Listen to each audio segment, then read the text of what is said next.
Este es un podcast de Craft Courier,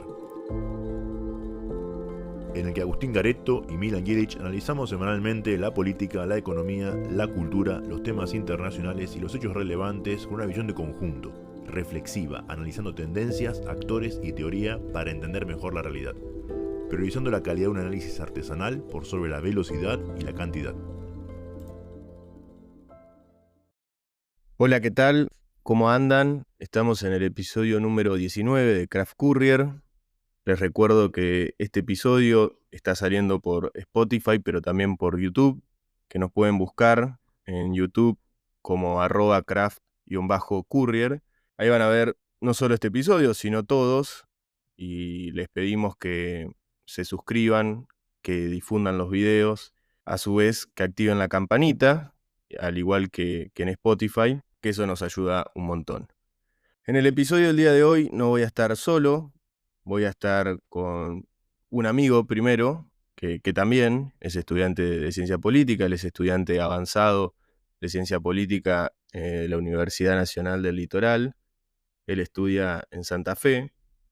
No solo compartimos la pasión por la ciencia política, sino que también compartimos la pasión por el mismo club y los dos somos de la misma ciudad. No está más decir que es Colón, ¿no? Que ya todos lo conocen. No vamos a hablar hoy de Colón, pero se puede relacionar también un poco el tema de hoy. Bueno, Benjamín, ¿cómo estás? Bien, muchas gracias por invitarme y compartir un poco de este espacio. Muy contento de estar acá. Y sí, lamentablemente nos tocó ser de Colón, pero bueno, ya vendrán tiempos mejores para la institución. Bueno, tampoco no nos podemos quejar porque salimos campeón hace poco, ¿no? Hay generaciones que no han tenido la oportunidad de ver, hay otros clubes que tampoco pudieron tener la posibilidad de hacerlo. Sí, eso es cierto. De hecho, con 25 años de vida hemos visto a la selección campeona del mundo, Colón campeón, jugar Libertadores. No nos podemos quejar, pero la realidad post-campeonato es de un declive total, así que hay que revertir eso. Totalmente. Bueno, hoy vamos a hablar de temas que ya hemos tocado en Craft Courier. Quizás no con estos conceptos y con estas palabras, y creo que por eso me parece muy importante haberte invitado, porque si bien la SAPT aprobó, que es la Sociedad Argentina de Análisis Político, que generalmente hace un congreso nacional todos los años, este año va a ser a fines de julio en la ciudad de Rosario, y vos vas a estar presentando tu trabajo de investigación, que es Santa Fe en la década del 90, el proceso de privatización de su banca pública y las coaliciones políticas en torno a ese proceso. Sí. Y también, por otro lado, está llevando otro proyecto de investigación, que es este, del cual vamos a hablar hoy, en el cual relacionás la anomia y el populismo en el marco de la Argentina del 2023 y el ascenso de Javier Milei. Y me parece muy interesante esta palabra que utilizás, que es anomia, que sinceramente a mí se me vienen dos autores en la cabeza que hablan de este tema. Por un lado es Durkheim, del que seguramente vamos a hablar un poco de él. Por el otro lado es argentino, que es Carlos Nino, en la década de los 90 o fines de los 80, que empieza a hablar sobre la desobediencia de las normas, el incumplimiento de la ley y la anomia como resultado de factores institucionales, culturales, etc. Pero quería centrarme un poco en la figura de Durkheim para entrar a hablar de esto de anomia, porque Durkheim utiliza la palabra anomia más como un fenómeno contingente, como algo que viene dado producto de una crisis económica, por ejemplo, o de grandes transformaciones en el seno de la sociedad, donde hay una especie de ruptura con el equilibrio normativo. Y me parece interesante arrancar el episodio preguntándote qué uso le das vos a este concepto de anomia. Bueno, como bien dijiste, lo tomamos desde el concepto original de Durkheim, que podría ser el padre de la anomia, si se quiere, entre comillas, o por lo menos es el primero en hablar y para coger legitimidad a la hora de hacerlo. Pero bueno, nosotros acá en lo que sería el marco incipiente y potencial de este proyecto de investigación, entendemos a la anomia justamente como un proceso de desestructuración social caracterizado por la pérdida de confianza en las instituciones políticas y la erosión de los lazos sociales, sin que ello implique necesariamente el rechazo a la democracia como principio normativo. O sea, la anomia no se va a expresar como una crisis del régimen democrático en términos de legitimidad general, sino como una fractura entre el vínculo entre ciudadanía e instituciones concretas, como el partido, el Congreso, la justicia, la figura del presidencialismo, entre otros. Porque si bien vos, a la hora de consultar encuestas, sí, encuestas de opinión, cosas más puntuales, ves que la gente sigue creyendo en la democracia como el principio normativo y ordenador de la vida misma y la vida política argentina. Está bien, Argentina fue un país que sufrió dictaduras muy severas, particularmente la última, pero bueno, cuando vos empezás a hilar fino, ves que este apoyo que tiene la democracia empieza a ser impugnado y empieza a emerger la figura de que la creencia de que hay severos problemas estructurales a la hora de pensar la democracia. Entonces, cuando vos ves estas cuestiones y empezás a pensar, por ejemplo, en autores como Lipset, ves que cuando hay desajustes entre los valores de la democracia y las condiciones sociales y económicas que lo sostienen, pueden empezar a emerger algunos fenómenos. Lipset no habla directamente de populismo, pero acá, por el orden que le damos, pueden empezar a emerger actores populistas como salidas irracionales a estos problemas coyunturales de condición material que ofrece la democracia. Entonces, si vos ves Argentina, ves que de la recuperación de la democracia misma, con la salida de la última dictadura, del ascenso de Alfonsín y demás, con la democracia se creía que se curaba, se comía y se educaba. Pero hoy en día, en 2025, eso ya no es tan así. Entonces, ya no está esa seguridad y ese mito fundante tan presente. De hecho, empezó a impugnarse muchísimo y lo que yo estudié justamente, lo que voy a estudiar, porque todavía no es un estudio realizado, es el ascenso de Milei como salida populista a partir de justamente la anomia, o sea, la anomia como la condición que permite el ascenso de él a la presidencia. ¿Y cuáles son los factores que vos ves? Me imagino que para que la anomia se haga presente, para que se haga carne, supongo que uno de esos es la gran crisis económica que pudo haber estallado en el 2023, pero que se venía identificando ya desde hace un par de años, ¿no? Sí, no, ni hablar. La cuestión económica es, no sé si el factor principal, pero uno de los factores principales. Y por otro lado es el proceso de deslegitimación que empezaron a sufrir los partidos políticos.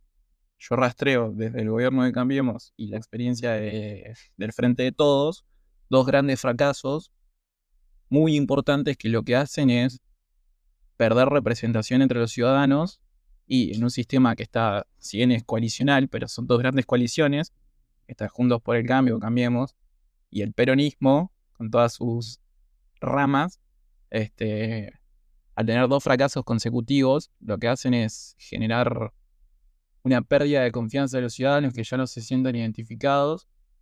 En definitiva, es una pérdida de confianza institucional. Entonces, si vos a eso le sumás cuestiones económicas, cuestiones sociales, ves como justamente que este tipo que a priori se presentaba como como un panelista de programas de televisión, el cual caía simpático por su estilo agresivo, su forma particular y peculiar de vestirse, sus peinados y demás, empezó a tomar cada vez más relevancia al punto de que primero llegó a ser diputado, y si bien ahí era como un outsider muy pequeño, después terminó siendo presidente y empezó a recoger cada vez más voces, cada vez más peso, al punto cual de que arrasan las elecciones de primera, las PASO, y si bien el peronismo estuvo muy cerca en primera vuelta, llega a disputar un balotaje y arrasan el balotaje. Entonces es ver cómo un tipo que a priori siendo economista, diciendo, bueno, yo como soy economista de una forma agresiva y simpática, entre comillas, para la gente común, presentaba las soluciones mágicas como si fuese a aplicar una formulita, terminó llegando a la presidencia y cómo a partir de la aplicación de esa formulita, que si bien bajó la inflación, sí, bajó la inflación, pero ¿a qué costo? Ahí hay que hilar más fino, pero bueno, en términos de legitimidad que haya bajado la inflación, le sigue dando el apoyo que hoy en día tiene. Pero bueno, eso ya es cuestión de más entrada a la investigación, lo que sería la gestión de Milei. A priori, lo que yo quisiera hacer es estudiar el ascenso de tres gobiernos populistas, Milei va a ser uno porque es Argentina y nosotros somos argentinos. Y después quiero ver si hago Cast con Chile, que si bien no fue presidente, sí revolucionó un poco la política chilena, o Bolsonaro o Trump. Es cuestión de definirlo cuando lo estudie. Sin embargo, los casos que pusiste, estos tres, ¿no? Fuera de Milei, Cast, Bolsonaro y Trump, se presentan justamente, entrarían en el marco de una especie de solución ante una crisis. Recordemos Chile cuando estalla todo en el 2018. Luego la solución también va a ser una especie de outsider, que es Boric, pero hasta ahora no deslegitimando a las instituciones democráticas. Por otro lado, Bolsonaro, como una especie de solución definitiva a lo que ocurrió en Brasil a partir del 2015-2016 con la operación Lava Jato, escándalos de corrupción que destruyó la economía de Brasil, el PBI real cayó a niveles históricos muy cercano a la pandemia. Estamos hablando de escándalos de corrupción y demás. Y luego Estados Unidos con un sueño americano que no vendría a ser la democracia que ofrecía Alfonsín, pero es un poco eso, ¿no? Del sueño americano en el cual la América, es decir, los Estados Unidos, te va a dar la posibilidad para que vos desarrolles tu sueño individual de progreso, de éxito, etcétera, que no lo estaría haciendo. Y me parece que justamente estos fenómenos como Kast, como Bolsonaro, como Trump, también como Milei, expresan, ¿no? Esta especie de solución o de alternativa a un momento de crisis económica o de valores, como vos bien mencionaste. Sí, o sea, a ver, yo no sé si todas las sociedades sufren anomia. De hecho, no sé si la sociedad argentina sufre anomia puntual. Es algo que hay que investigar y discutirlo. Por ejemplo, yo con Sergio Morresi, que es mi profesor de análisis político. Que recordemos, perdón por la interrupción, es uno de los coautores de ese libro que tanto o esa obra de investigación que tanto hemos citado acá, que es Está entre nosotros, que el director de la obra es Semán. Y si está escuchando esto, le mandamos un saludo a Sergio. Pero, de hecho, o sea, la materia es básicamente vas a cursar, debatir y demás, y se aprueba con un trabajo final de tocar alguno de los temas puntuales que se abarcan en la materia. De hecho, ahí yo empiezo a conocer lo que es Lipset, lo que es la anomia, y si bien el populismo no lo vemos ahí, lo vemos en otra materia con Sergio también, y ahí es como que me empieza a llamar mucho la atención. Después la materia la terminé sacando con el estudio del banco, que no es derecho, lo de anomia y populismo, pero bueno, es por una cuestión de tiempos y agilizar la cuestión de recibirse, opté por eso, pero bueno, es como que ahí empecé a cultivar este interés por la anomia, el populismo y ver cómo Milei asciende y si puede ascender a partir de la anomia. Y para él, la Argentina no es una sociedad que esté en condiciones de anomia, pero que hay que argumentarlo bien. Entonces, no es algo que es tajantemente rechazado. Entonces, hay que ver si se puede responder a esto, cómo. Y bueno, básicamente eso es lo que voy a hacer en este tiempo. No ahora, pero cuando me siento a investigarlo. Pero bueno, o sea, a lo que voy yo, me fui por las ramas, perdón. A lo que voy yo es que yo no sé si las sociedades como Chile, Brasil y Estados Unidos incurrieron en anomia. Hay condiciones puntuales de sus sociedades que hay que estudiar para entender cómo ascendieron y se va a hacer, pero el proyecto de investigación básicamente consiste en el estudio de derechas populistas radicales, porque algo que no se mencionó, que está implícito, pero no se mencionó, es que tanto Milei, Cast, Bolsonaro y Trump están considerados como gobiernos de derecha, son radicales y son populistas. Entonces, esta categoría de, no sé si tan moodiana, pero sí es Mood quien habla de derechas populistas radicales, nos permite entender cómo gestionan ellos y ver justamente cómo en determinadas circunstancias terminan por erosionar la democracia liberal atacando el institucionalismo liberal. Nosotros tenemos, por ejemplo, acá un caso anecdótico puntual que se me viene a la mente ahora, es cuando el Senado rechaza ficha limpia la carta que sale desde la oficina del presidente de la Nación atacando directamente la legitimidad del del Poder Legislativo, acusándolos de justamente una casta corrupta que se cuida, entre comillas, a sí misma, por ejemplo, sino también el ataque a los periodistas. Ayer, de hecho, Milei tuiteó, entre comillas, no odiamos, entre comillas no, perdón, en mayúsculas, no odiamos lo suficiente a los periodistas. Fue un poco más agresivo. No me acuerdo si dijo garcas u otra palabra, pero, o sea, que un presidente de la nación te diga que no odiamos lo suficiente a los periodistas, y es un montón. Y después, bueno, el caso de Trump, la toma del Capitolio cuando perdieron las elecciones con Biden. Y bueno, Bolsonaro también tuvo un intento similar después de perder las elecciones, esta cuestión de no reconocer la derrota, acusar fraudes y otras cuestiones. Y bueno, también, por ejemplo, ahora no sé si es puntual de una derecha radical y populista, pero por ejemplo, López Obrador en México, que si bien no es derecha, también se lo puede llegar a considerar populista, tiene un ataque directo a lo que sería el Poder Judicial. Entonces es ver cómo los populismos terminan por erosionar el institucionalismo liberal y jugar con esas tensiones que se crean entre el régimen que les da la posibilidad de emerger y ellos una vez en gestión. Que básicamente, o sea, es, pensándolo un poco en clave de Rosambalón, son populismos que surgen como respuesta patológica a una democracia que perdió legitimidad y poder de representación efectivo. Totalmente. Ya vamos a ir un poco a ese mundo del populismo, que es el otro tema del cual me interesa hablar. Pero para volver a la discusión esa de países y encima todos americanos por ahora, pero también es un fenómeno que se ve en Europa.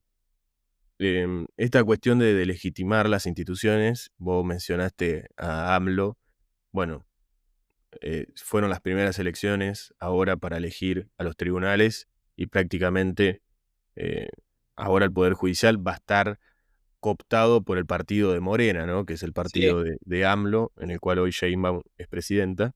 sí, sí.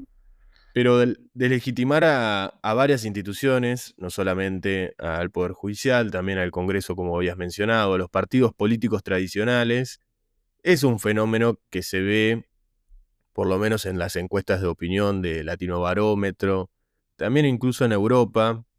A mí me sorprendió mucho la última vez que entré a ver lo de Latino Barómetro, que democracias que uno llamaría democracias plenas, como Costa Rica, también está empezando a padecer estos síntomas. De hecho, hoy quien es presidente de Costa Rica es una especie de outsider, no que erosione las instituciones dentro del marco de la democracia y demás, pero sí es alguien fuera del sistema. Y por el otro lado, el otro fenómeno que me parece algo muy loco, y ahora voy, es El Salvador, porque creo que si hay una sociedad que estaba en estado de anomia, justamente es El Salvador, Sí, ni hablar, ni hablar. no solo por cuestiones materiales, sino también por cuestiones de seguridad y demás. Y hoy vos vas a ver al Latinobarómetro encuestas sobre cuáles son las percepciones que tienen las personas respecto a instituciones como el gobierno, el presidente, la democracia, etcétera. El Salvador está liderando todas las encuestas en su mayoría. Bueno, de hecho, hablando ya que mencionabas Latino Barómetro y otras encuestadoras, para cuando me senté a escribir un poco las ideas que tenía en la mente, que todavía no es algo fino ni pulido, pero sí es un poco escribir lo que iba pensando, consulté un poco a Latino Barómetro, en la encuesta que realizan en 2023, a la UCA en 2024, Opina Argentina 2023 y la World Values Survey de 2024.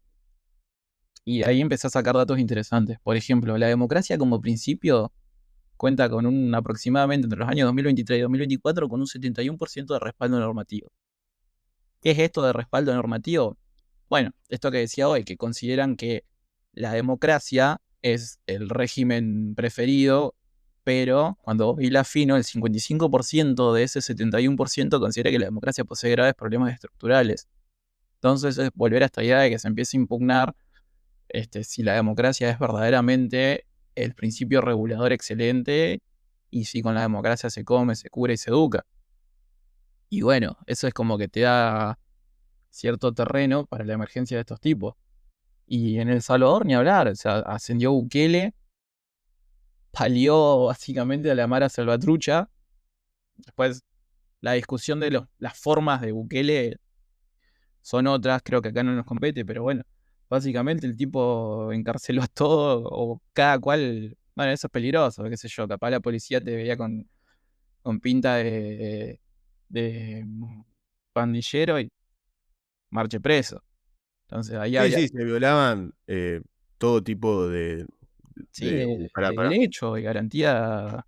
Te pueden detener por cualquier cosa, pueden detener un opositor. De hecho, Bukele ha cerrado el Congreso, no cerrado el Congreso, pero los hizo votar a todos con los militares en la puerta, digamos. Bueno, sí, el tema es que más allá de esos actos que a la gente común hasta les terminan cayendo simpáticos, los termina apoyando de cierta manera, eh, el éxito que tuvo con la Mara Salvatrucha y otras cuestiones económicas hacen que la gente común esté a muerte con Bukele. No sé si a muerte, es un poco radical eso, pero es como que decir que lo apoye fuertemente, digamos, diga, no, no, yo confío en Bukele, yo lo quiero a Bukele, yo lo voto a Bukele, y después tenés que hilar fino en cuestiones de gestión y toda la bola sobre si lo que está haciendo Bukele está bien o está mal, pero el apoyo lo tiene. Y por ejemplo, el apoyo hoy Milei lo tiene porque tiene un éxito, entre comillas, económico, bajando la inflación, desguazando al Estado, con esta idea de que son ñoquis corruptos, cucas, entre otras cuestiones. Y la gente común, sí, por ejemplo, a ver, no quiero entrar en ejemplos que puedan causar polémica, por ejemplo, pero qué sé yo, a priori un pedido ya, y si ofendo a alguien con este ejemplo, pido disculpas, que puede llegar a ver a un empleado público y considerarlo casta, cuando en realidad no es casta y es un laburante más igual que él, y ve que se quedan sin trabajo y eso lo festeja porque se instaló la idea de que son ñoquis corruptos encima, que viven de la tuya. No, es gente que está en la administración pública y trabaja en el sector público nomás, pero bueno, está esa idea de que son casta, entonces cuando vos empezás a ver la chica del Estado como gente que se queda sin trabajo, empieza a ser despedida, expulsada del Estado, la inflación está controlada, la economía crece, entre comillas, y hay un apoyo y una legitimación muy grande hacia este tipo. Entonces, estos gobiernos es como que, de cierta forma, empiezan a tener una legitimación que depende más que nada de la coyuntura, porque yo creo que, y esto es un poco contrafáctico, pero si el día de mañana la economía crashea, o empieza a entrar en problemas, empieza a disparársele la inflación y demás, y bueno, esta idea simpática del ajuste y la motosierra, yo creo que empezaría a ser impugnada y el apoyo que tiene empezaría a desplomarse.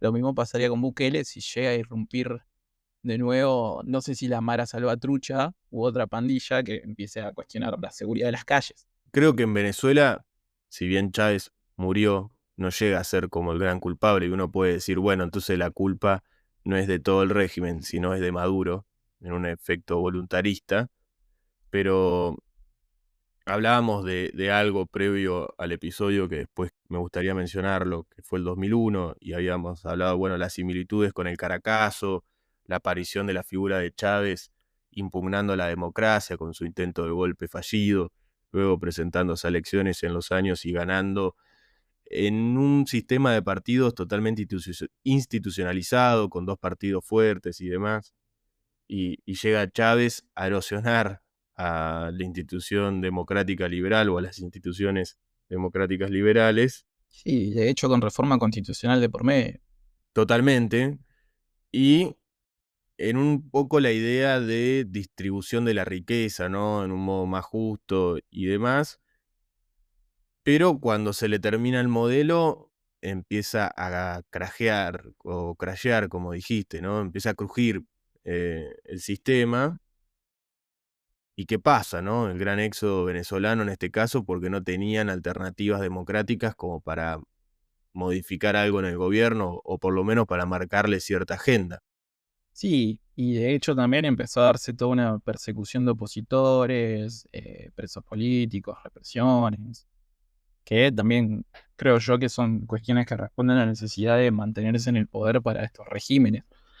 De hecho, en Venezuela se denuncia que hay una cárcel en la cual entre comillas, chupan a opositores, que ahora no recuerdo el nombre, pero cuando fue la elección de Maduro, sumamente polémica, dicho sea de paso, es como que se empezó a poner de moda y se denunciaba justamente la detención ilegítima de opositores al régimen. Sí, me parece que el rodeo puede ser. Creo que sí. Son cuestiones que empiezan a emerger en momentos de crisis de estos regímenes. Entonces, a ver, yo no digo que Milei vaya a ser un represor, asesino, criminal, demás, pero bueno, vos ya tenés algunas cuestiones que te dan que pensar. Por ejemplo, la construcción de la DFI, que vos la escuchás a Patricia Bullrich y te habla de la DFI como si fuese fallido fue, pero te habla de inteligencia. Entonces es como que decir, bueno, se creó una fuerza policial que te va a perseguir dependiendo si decís algo que le gusta o no al gobierno. ¿Y hasta qué punto eso va de la mano con mis libertades? Justamente estamos hablando de un gobierno que cargó de significativos o de significantes justamente la palabra libertad. Son cuestiones para pensar, digamos. Lo más loco es que la sociedad lo festeja, ¿no? Eso es una policía que a priori investigaría o tendría posibilidad de investigar. Después vemos hasta qué punto esto es comunicación y realmente se ejecuta, ¿no? Porque eso es otro tema. Me parece que hay una sobreactuación por parte del gobierno en algunas medidas como, bueno, puedo hacerlo todo para esconder un poco sus debilidades, en el cual no solo es su heterogeneidad, del cual ya vamos a hablar y por eso quisiera hablar un poco de populismo, sino también porque es un gobierno en minoría. Sí, no, ni hablar. Es un gobierno que claramente está en minoría, pero a la vez, pese a estar en minoría, ha sabido moverse para imponer su propia agenda, ha sabido construir, no sé si alianzas, pero sí, entre comillas, rosquear los votos necesarios para que le salgan algunas leyes. Y es un gobierno que, contra toda lógica, pudo gestionar tranquilamente. De hecho, hasta consiguió las facultades delegadas. Entonces, yo creo que eso se explica a partir justamente de lo que decía hoy, de dos grandes fracasos de las principales coaliciones políticas del país. Y esta idea de, bueno, vamos a darle la confianza al presidente para que gestione, es un presidente nuevo, toda la bola. Pero también quizás podría responder a una apuesta de decir, bueno, le damos los votos y si la choca es su culpa. Pero bueno, en los hechos prácticos, el gobierno pudo gestionar tranquilamente, sacar sus leyes y ahora con las facultades delegadas ni hablar. O sea, todo este proceso de desguace del Estado básicamente se está llevando a base de DNUs. Sí, creo que también corrió mucha agua por debajo del puente en Argentina. Entonces, como bueno, ya cada gestión hizo tal cosa que la verdad que si sube la apuesta a Milei como que nos parece normal, ¿no? Sí, es como una sociedad curada de espanto, por así decirlo, pero que esté curada de espanto no quiere decir que es peligrosísimo lo que está pasando. O sea, estamos hablando de las pérdidas de capacidades estatales muy grandes y de las cuales no es que va a venir un gobierno con otro paradigma y se va a fortalecer de la noche a la mañana la capacidad estatal argentina. Hay un montón de empresas que se privatizaron y que no van a volver, salvo que se expropien, como fue el caso de YPF, que fue muy polémico en su momento. Creo que nos costó 16.000 millones de dólares la cuestión de la expropiación. No, sí, pero justamente te quería hacer una pregunta, te voy a poner un poco en el compromiso, luego vamos a ir al segundo tema que es el populismo, pero ¿crees que esta situación del gobierno que hablamos de la heterogeneidad, de su forma de hacer gobierno, de hacer política y demás, afecta un poco a la confianza para atraer inversiones extranjeras o que no? Que el inversor extranjero no mira estas cuestiones, se fija en otras variables. ¿Cuál es tu opinión? Que obviamente te estoy poniendo en un compromiso muy grande, pero quería saber más o menos. Mirá, no me especializo mucho en cuestión económica, pero yo creo que el inversor extranjero ve estas cuestiones, pero más que nada ve la cuestión del marco normativo, el marco legal, el país en el cual vos vayas a poner tu billete, digamos. Entonces, al tener un presidente que tiene minorías en el Congreso, que no puede, a priori no puede sacar las leyes como quisiera, vos decís, bueno, es riesgoso invertir acá, pero después el tipo la saca, te saca el RIGI y las inversiones siguen sin llegar. Entonces, ahí Ese habría es el que ver tema. cuál es la cuestión por la cual no se está invirtiendo. Está el caso Libra también, que fue muy polémico. Vos tenés Sí, un presidente promocionando básicamente una estafa, que encima la justificación es que lo hizo desde su cuenta personal, que es la misma cuenta que tiene de presidente, porque no es que la oficina del presidente de la nación es su cuenta institucional, no. El tipo usa su cuenta como si fuese la cuenta del presidente, de Javier Milei o de Montoto. Y bueno, son cuestiones que empiezan a afectar, yo creo, la imagen que tenemos como país y como lugar seguro para invertir o no.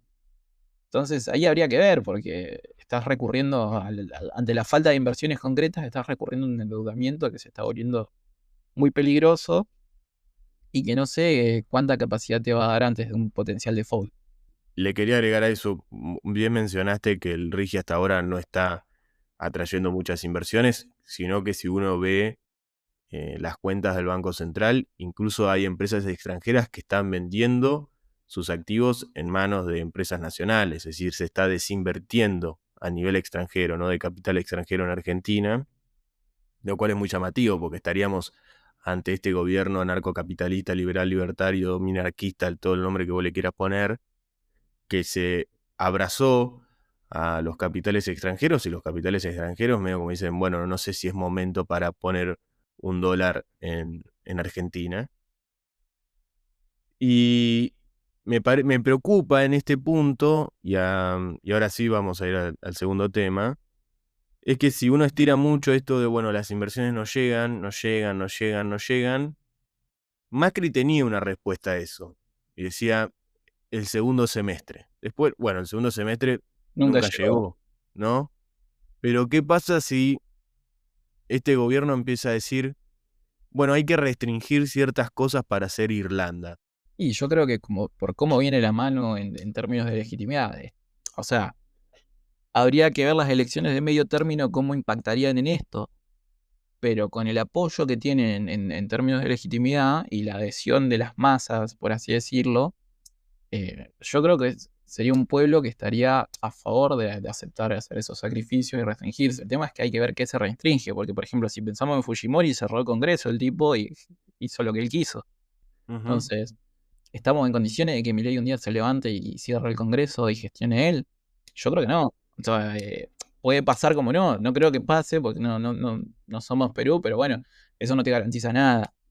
No, y además, no sé si tiene una coalición, porque Fujimori por lo menos tiene una coalición con los militares, con las Fuerzas Armadas. No sé si Milei tendría una coalición con las Fuerzas Armadas, me parece que las Fuerzas Armadas no estarían, las argentinas, no estarían interesados en interrumpir o meterse en algún tema como esto, como este.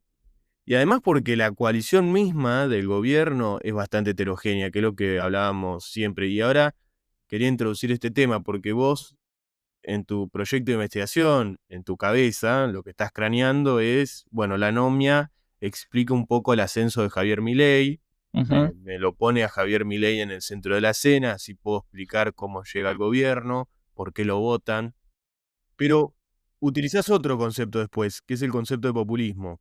Sí. Y me gustaría saber cómo lo tomás, cómo lo pensás a este concepto, qué uso le das también. Bueno, el populismo en sí es sumamente complejo porque no hay cierta hegemonía en base a lo que se entiende por populismo y hay tres grandes vertientes o enfoques. El enfoque nacional, el enfoque discursivo y el enfoque performativo, por así decirlo. Hay cuestiones de los tres enfoques que te pueden servir para tomarlo, pero básicamente yo lo que hago es tomar un poco de Rosanbalón, que incluso va por afuera de esos tres enfoques, que básicamente él te sostiene que, de hecho lo mencioné hace un rato, pero es como una salida patológica a la democracia. La democracia empieza a incurrir en problemas de construcción de legitimidad y de apoyo, en el cual las instituciones empiezan por tener problemas a la hora de canalizar las voluntades del pueblo, las demandas. Y bueno, los populismos emergen como una salida patológica en la cual se empiezan a impugnar y es como que se empieza a construir una relación mucho más directa con el pueblo. Entonces es ver Milei como, por ejemplo, perdón, con las facultades delegadas, gobierna por decreto, saltea al Congreso en caso de ser necesario, en caso de no poder, se pasó por el decreto, pero las leyes en su gran mayoría terminan saliendo. De hecho, creo que, a ver, no tengo el dato concreto, pero la única gran ley que no salió fue la ficha limpia, que yo recuerdo ahora. No sé si Sí, que no necesariamente el gobierno fue promotor de esa ley. no, pero fue una de las leyes que fue recogida por la opinión pública, digamos, por los medios de Ujú. comunicación. Y después, bueno, también tomo bastante de Dostoyevsky con esta cuestión de lo alto y lo bajo y ver cómo justamente Milei recoge cosas de lo bajo, como su forma agresiva de hablar, sus características físicas, la forma de vestirse, el peinado y otras cuestiones que a priori lo pintan como un ciudadano más, pero que una vez que se institucionaliza la sigue reproduciendo desde lo alto ya. Y después, bueno, un poco rendirle homenaje a Laclau, que es argentino, y también ha escrito cosas muy interesantes sobre el populismo y esta cuestión de las cadenas de demandas insatisfechas que se empiezan a recoger por estos gobiernos que la democracia misma no puede responder y cómo se empieza a cargar de significantes la idea del pueblo y la idea de la élite, o entre la construcción del ellos y el nosotros a partir de la figura del líder. Sí, y si después vos también lo pensás en este contexto que veo yo de anomia, en el cual hay un descreimiento institucional muy grande y es como que hay una sociedad que no sabe muy bien hacia dónde apuntar. Si ves el balotaje, por ejemplo, la Libertad Avanza termina teniendo apoyo, pero a la hora de ir a lo fino y a los votantes y al apoyo de la Libertad Avanza, te das cuenta que es un movimiento sumamente heterogéneo, en el cual hay un montón de voluntades que estaban pululando entre un lado y otro, que fueron recogidas por esta experiencia de la Libertad Avanza, pero que, por ejemplo, si vos vas a lo que es la realidad hoy del presidente y la vicepresidenta, es una relación totalmente rota, pero que el apoyo lo sigue teniendo en su grandísima mayoría la figura de Javier Milei. De hecho, Ujú. yo creo que no hay un Adorni, bueno, Marra ahora se fue, pero no hay un Adorni o un Francos o, no sé, Bullrich, Villarruel que se pueda plantar y decirle, no, bueno, vamos a un interno o algo. Hoy la Libertad Avanza es Javier Milei, y de hecho, cuando vos, bueno, nosotros somos de Santa Fe. Bueno, ahora cuando vengas a Santa Fe lo vas a ver, vos que estás en Buenos Aires, pero, por ejemplo, la propaganda de la Cantiani en campaña, o una foto de Cantiani al lado de Milei que dice Cantiani es Milei. Y así en todo el país, esta idea de es Milei, Adorni es Milei.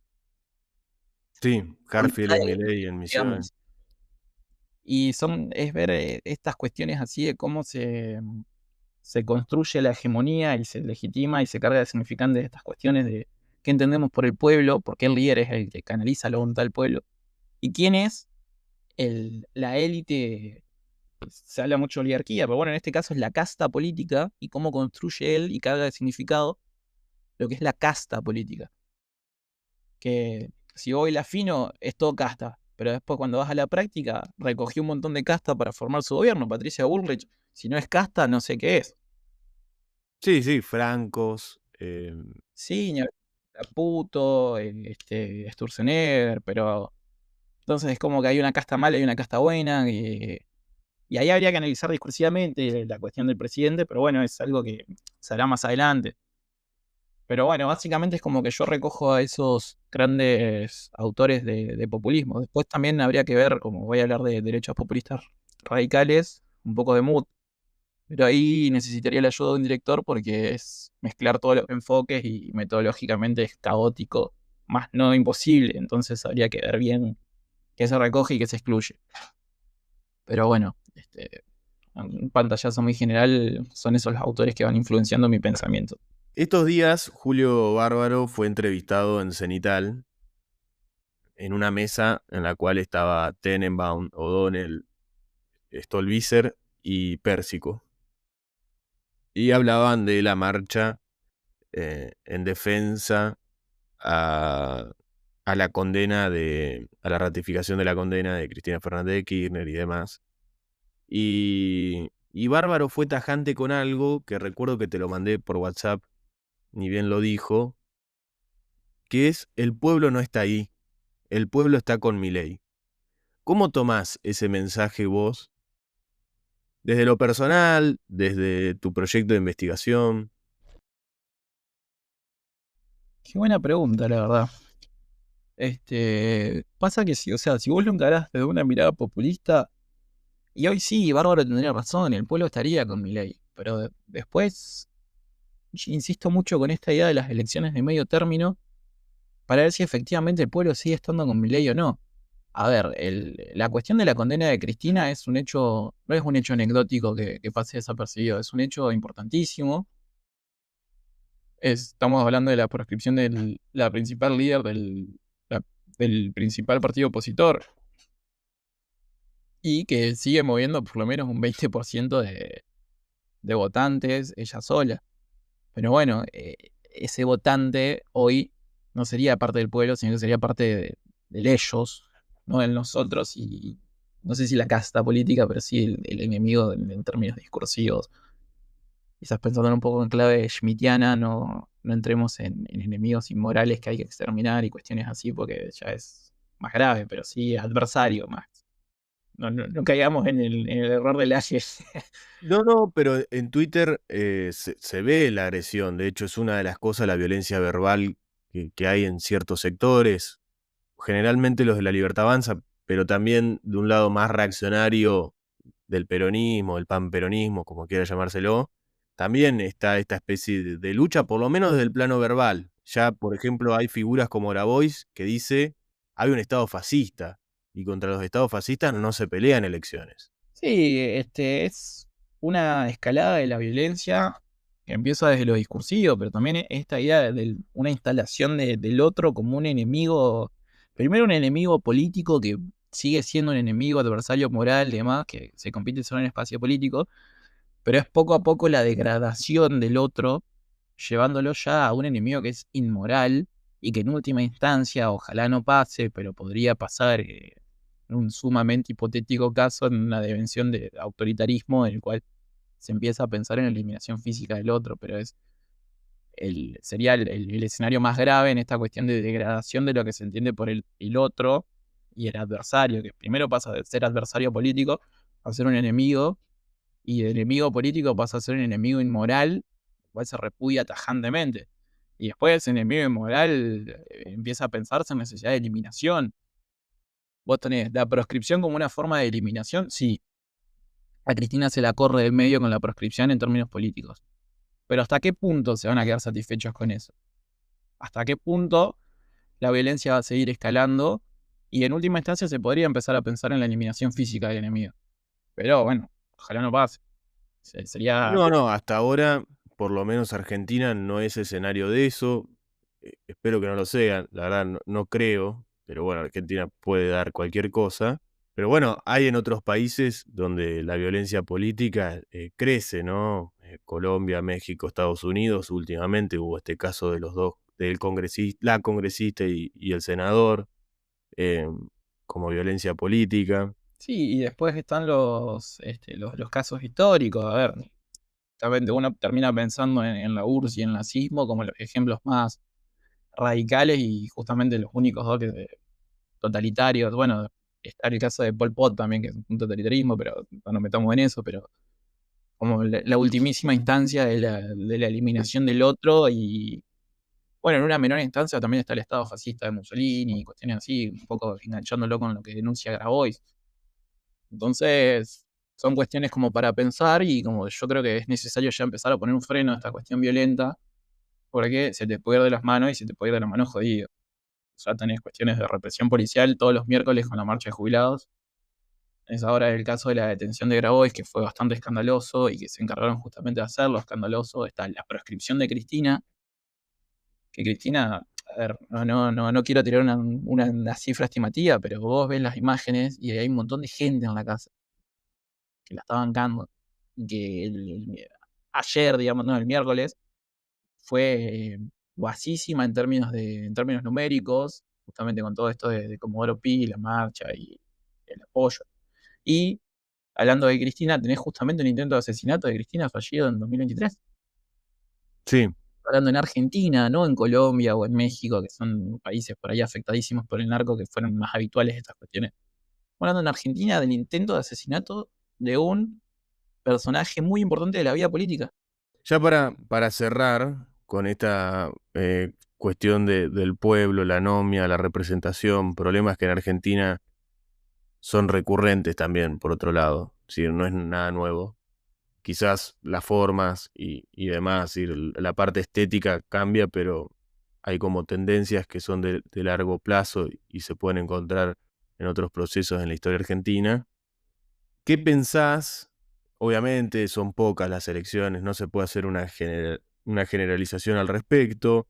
Son elecciones locales, de medio término, sabemos que no moviliza mucho, que se hacen en provincias, que generalmente las elecciones, las canchas están un poco más inclinadas hacia los oficialismos, pero uno siempre ponía como ejemplo la Ciudad Autónoma de Buenos Aires como diciendo, bueno, esto es distinto al resto, pero tampoco es tan distinto, depende eh, a qué parte de la biblioteca uno escucha.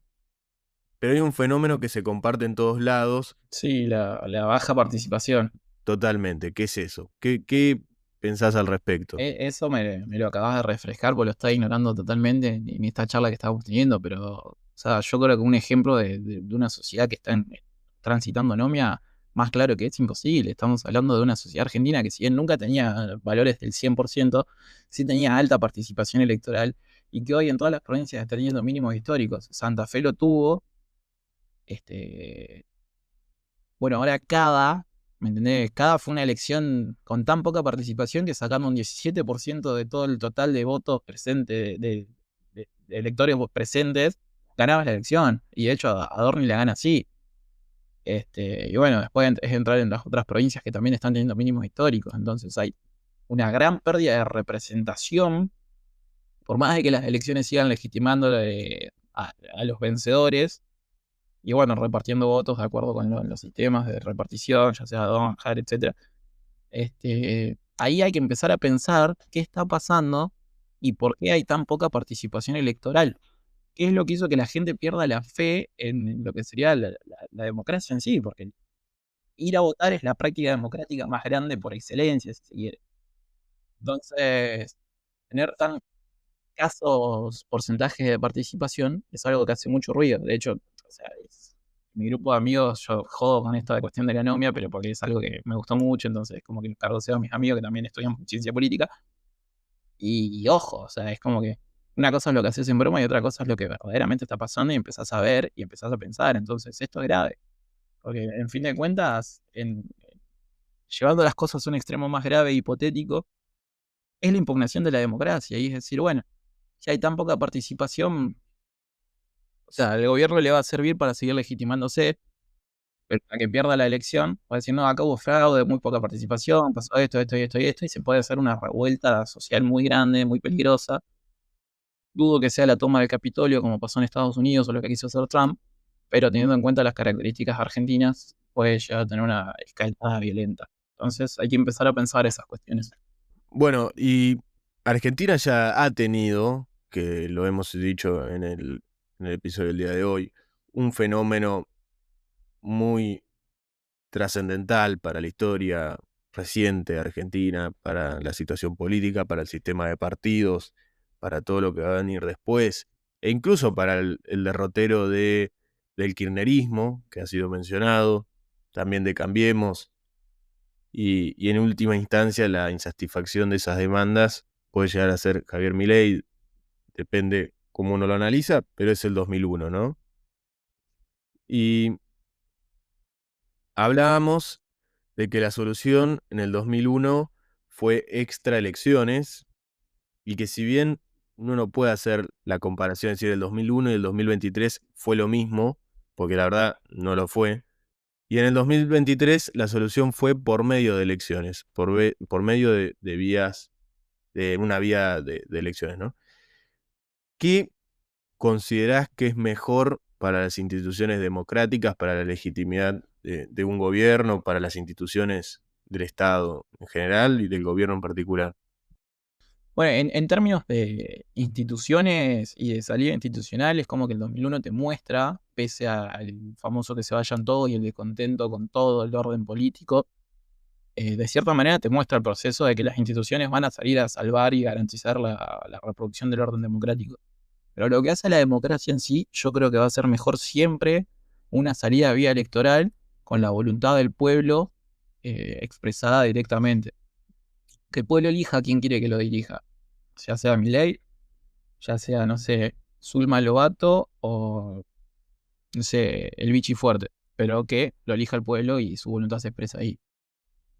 Ahora sí, después, si vos vas a ver qué se está eligiendo, cómo se elige, qué propone, esa ya es otra cuestión, pero que el pueblo vaya y exprese mediante las urnas su voluntad. Pero bueno, también es esta cuestión de el pueblo últimamente se está expresando en una forma muy escasa, en mínimos históricos de participación electoral, entonces hay que empezar a pensar eso también. Y bueno, nuevamente, ya con esto es la última insistencia que hago, pero habría que ver qué porcentaje de participación hay en las elecciones de medio término, cómo repercute eso y bueno, porque una cosa es que Milei gane las elecciones de medio término con gran participación electoral, que vos decís, bueno, este tipo está muy legitimado. Y otra cosa es que las gane como las ganó Dorni, por ejemplo, con muy escasa participación y que justo el porcentaje que se expresó es un porcentaje que lo apoya a él. Entonces, y como que decís, ¿verdaderamente la democracia está garantizando el apoyo a Milei o hay otras cuestiones que ya la democracia no está pudiendo, mediante las elecciones, satisfacer o hay una población que no se está sintiendo identificada con esto y que no ven la democracia ya una salida posible? Pero bueno, son cuestiones para pensar y que dependen de resultados a futuro. Lo que sí es claro es que hay que buscar la manera de revertir esta escasa participación electoral en las elecciones, porque va a ser un problema futuro muy importante. Bueno, será una tarea para los partidos políticos. Sí, totalmente. Bueno, creo que hicimos un gran episodio, tocamos varios puntos. Me parece que desarrollaste muy bien tus ideas, tu proyecto de investigación. Te lo súper agradezco que te tomes el tiempo por haber participado, por haber aceptado y estar acá con nosotros. Y, y te esperamos para un episodio en el futuro. Bueno, muchas gracias por invitarme y antes de irme, quería no dejar pasar la idea de que, por ejemplo, actores políticos como Moreno ya están instalando esta idea de anomia. En un sentido, Moreno no dice que ya estamos en la anomia como lo puedo llegar a decir yo, por ejemplo, pero dice que estamos en camino a la anomia. Y bueno, es justamente esa cuestión de qué pasaría si esta experiencia libertaria fracasa. Incurriríamos en una anomia afectiva, como dice Moreno, incurriríamos en una disolución social o las instituciones nos salvarían nuevamente. ¿Sería la salida vía electoral o tendríamos otro 2001?